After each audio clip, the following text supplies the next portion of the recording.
Naikabit na natin yung capacitor, sinukat natin using tong clamp meter na yan. Reading natin 68 volts. Nung hindi pa ni-repair, hindi pa natin pinapalitan itong capacitor niya. Asan na ba yung capacitor na ano? Ito yung pinalitan natin, no?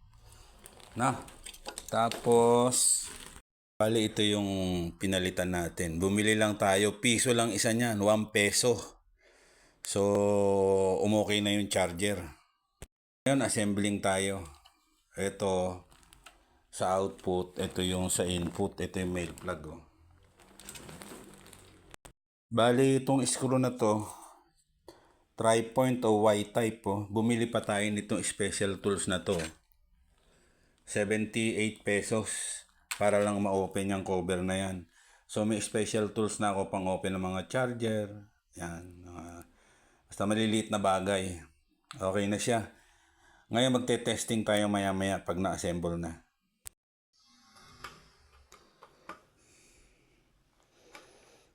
Sinasarado na natin yung cover ng ating e-bike charger. Pero kailangan natin magkaroon ng soldering lead. 60-40 ratio. Kailangan natin meron tayong soldering paste. Yung mga luma ko ito. Noong pa to matagal na. Baka 2 years na yan eh. Hindi ko nagagamit. Ay, soldering iron na luma.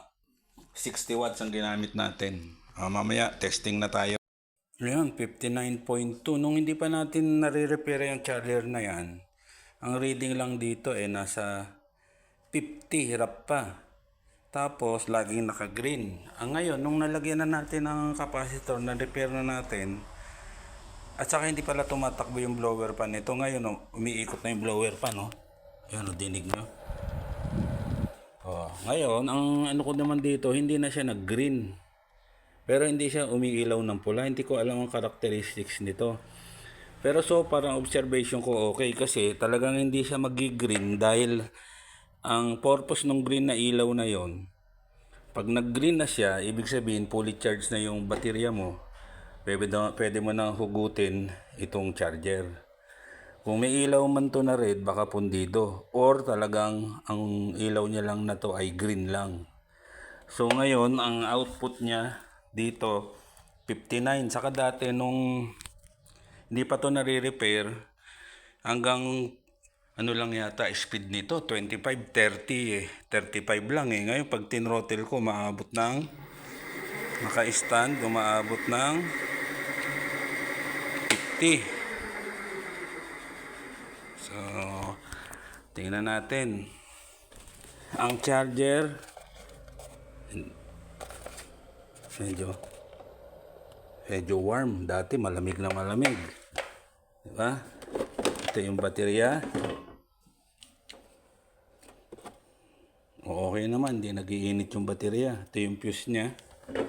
So, tingnan natin. Sige, okay na.